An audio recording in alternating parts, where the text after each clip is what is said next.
സാലൂസ് വേൾഡിൻ്റെ പുതിയൊരു കൃഷി വീഡിയോയിലോട്ട് എല്ലാവർക്കും സ്വാഗതം. ഇന്നത്തെ വീഡിയോ വഴുതന കൃഷിയെക്കുറിച്ചാണ്. വഴുതന നന്നായിട്ട് തഴച്ചു വളരാനും നല്ല കായ്ഫലം കിട്ടാനും ഞാൻ ചെയ്തുകൊണ്ടിരിക്കുന്ന ഒരു ജൈവ സ്ലറിയാണ് ഈ വീഡിയോയിൽ നിങ്ങൾക്ക് പരിചയപ്പെടുത്തുന്നത്. വീഡിയോയിലോട്ട് പോകുന്നതിന് മുമ്പേ നിങ്ങളുടെ ചാനൽ ആദ്യമായിട്ട് കാണുന്നവരുണ്ടെങ്കിൽ ചാനലൊന്ന് സബ്സ്ക്രൈബ് ചെയ്യുക. തൊട്ടടുത്തുള്ള ബെല്ലൈക്കണും കൂടി പ്രസ് ചെയ്താൽ ഞാനിടുന്ന വീഡിയോ നിങ്ങൾക്ക് നോട്ടിഫിക്കേഷനായി ലഭിക്കുന്നതാണ്. വീഡിയോയിലോട്ട് പോകാം. ഈ വഴുതന തൈകൾ നട്ടുകൊടുക്കുന്നതിന് മുമ്പ് നമ്മൾ 15 ദിവസം കുമ്മായം മണ്ണിൽ ചേർത്ത് നന്നായിട്ട് ഇളക്കിയിടണം. എന്നിട്ട് ആ മണ്ണ് വേണം എടുക്കാൻ. എന്നിട്ട് അതിലോട്ട് ചകിരിച്ചോറും ചാണകപ്പൊടിയും അതുപോലെ എല്ലുപൊടിയും വേപ്പിൻ പിണ്ണാക്കും എല്ലാം കൂടെ മിക്സ് ചെയ്താണ് ഈ ഗ്രോ ബാഗ് നിറച്ചത്. അപ്പോൾ അതിൻ്റെ വീഡിയോ ഒക്കെ ഞാൻ മുമ്പ് ഇട്ടിട്ടുണ്ട്. കാണാത്തവരുണ്ടെങ്കിലൊക്കെ ഒന്ന് കണ്ടു നോക്കുക. എന്നിട്ടാണ് ഈ വഴുതന തൈയൊക്കെ നട്ട് കൊടുത്ത്. അങ്ങനെ ഒരു 15 ദിവസം പിന്നെ തൈ നട്ടൊരു 15 ദിവസം കഴിഞ്ഞ് എന്തെങ്കിലുമൊക്കെ ജൈവവളം ഇട്ട് കൊടുക്കാറുണ്ട്, ഓരോ പിടി വെച്ച്. അതിൻ്റെ കൂടെ തന്നെ ആഴ്ചയിൽ ഒരു ദിവസം ജൈവ സ്ലറി കൊടുക്കാറുണ്ട്. 1 കപ്പ് ഇതിൻ്റെ ചുവട്ടിൽ ഒഴിച്ച് കൊടുക്കുകയാണ് ചെയ്യാറ്. ഈ ഒരു ജൈവ സ്ലറി ഈ ചെടികൾ നന്നായിട്ട് തഴച്ചു വളരാനും നല്ല രീതിയിൽ കായ്ഫലം കിട്ടാനും സഹായിക്കുന്നുണ്ട്.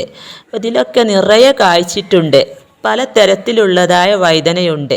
ഞാനിവിടെ ചെടിച്ചട്ടിയിലും ഗ്രോ ബാഗിലും ഒക്കെയാണ് ഇത് നട്ട് കൊടുത്തിട്ടുള്ളത്. അത്യാവശ്യം നല്ല രീതിയിൽ തന്നെ ഇതിൽ നിന്നൊക്കെ വിളവും കിട്ടുന്നുണ്ട്. ഈ ഒരു ജൈവ സ്ലറി നമുക്ക് എങ്ങനെയാണ് തയ്യാറാക്കി എടുക്കുന്നത് എന്ന് നോക്കാം. ഈ ജൈവ സ്ലറി നമുക്ക് എളുപ്പത്തിൽ ഉണ്ടാക്കാൻ പറ്റുന്ന ഒരു വളമാണ്. എല്ലാവർക്കും പെട്ടെന്ന് ഇത് ശരിയാക്കിയെടുക്കാം.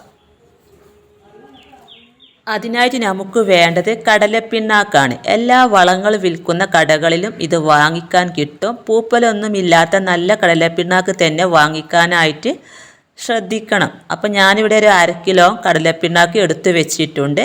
ഇനി എന്താ ചെയ്യേണ്ടതെന്ന് വെച്ചാൽ ഇതൊരു പാത്രത്തിലോട്ട് ഇട്ട് വെച്ച് അത് മുങ്ങി നിൽക്കാൻ പാകത്തിനുള്ള വെള്ളവും ഒഴിച്ച് ഒരു 1-2 ദിവസം ഇത് നല്ലപോലെ കുതിരാനായിട്ട് വെക്കണം. എന്നിട്ട് 1-2 ദിവസം കഴിഞ്ഞതിന് ശേഷം അതിലോട്ട് ഇരട്ടി വെള്ളം ചേർത്ത് നേർപ്പിച്ചതിന് ശേഷം മാത്രമേ ഇത് നമ്മുടെ ചെടികൾക്ക് ഒഴിച്ച് കൊടുക്കാവൂ. അപ്പോൾ ഞാനിതൊരു പാത്രത്തിലിട്ട് കുതിർത്ത് വെച്ചത് കാണിച്ചു തരാം. ഇതിപ്പോൾ 2 ദിവസം കഴിഞ്ഞ് നല്ല പോലെ കടലപ്പിണ്ണാക്ക് ഇതിൽ പുളിച്ച് വന്നിട്ടുണ്ട്. ഈ ജൈവ സ്ലറി നമ്മൾ നേരിട്ട് കൊണ്ടുപോയി ചെടികളുടെ ചുവട്ടിൽ ഒഴിച്ച് കൊടുക്കരുത്. ഇതിലോട്ട് 10 ഇരട്ടി വെള്ളം കൂടി ചേർത്ത് നേർപ്പിച്ചതിന് ശേഷം മാത്രമേ നമ്മുടെ ചെടികൾക്ക് ഇത് ഒഴിച്ച് കൊടുക്കാവൂ. അപ്പോൾ ഞാനിതൊരു ബക്കറ്റിലോട്ട് ഒഴിച്ച് കൊടുക്കുകയാണ്. ആ അളവിൽ തന്നെ 10 ഇരട്ടി വെള്ളം കൂടെ ചേർത്ത് നല്ല പോലെ നേർപ്പിച്ചെടുക്കണം. അപ്പോൾ എല്ലാ ചെടികൾക്കും ഈ ഒരു ജൈവ സ്ലറി ഒഴിച്ച് കൊടുക്കാം. വഴുതനക്ക് മാത്രമല്ല, തക്കാളി, മുളക്, വെണ്ട, ചീര എല്ലാ ചെടികൾക്കും ആഴ്ചയിൽ ഒരു ദിവസം ഞാൻ ഈ ജൈവ സ്ലറി ഒഴിച്ച് കൊടുക്കാറുണ്ട്. നല്ല റിസൾട്ടാണ് ഇതുകൊണ്ട് കിട്ടുന്നത്. നല്ല രീതിയിൽ തന്നെ ചെടികൾ തഴച്ച് വളരുകയും ചെയ്യും, നല്ല കായ്ഫലം കിട്ടുകയും ചെയ്യും. അപ്പോൾ നമുക്ക് വഴുതന ചെടിക്ക് ഒഴിച്ച് കൊടുക്കാം. നമുക്ക് ഈ കടലപ്പിണ്ണാക്ക് കഞ്ഞിവെള്ളത്തിലിട്ട് പുളിപ്പിച്ചിട്ടും നല്ലൊരു വളമാക്കി ചെടികൾക്ക് കൊടുക്കാവുന്നതാണ്. വെണ്ടച്ചെടികൾക്ക്, അതുപോലെ തക്കാളി, മുളക് എല്ലാ തരം ചെടികൾക്കായാലും പൂച്ചെടികൾക്കായാലും പച്ചക്കറികൾക്കായാലും എല്ലാ ചെടികൾക്കും ഇത് ഒഴിച്ച് കൊടുക്കാം. നല്ല റിസൾട്ടാണ് ഇതുകൊണ്ട് കിട്ടുന്നത്.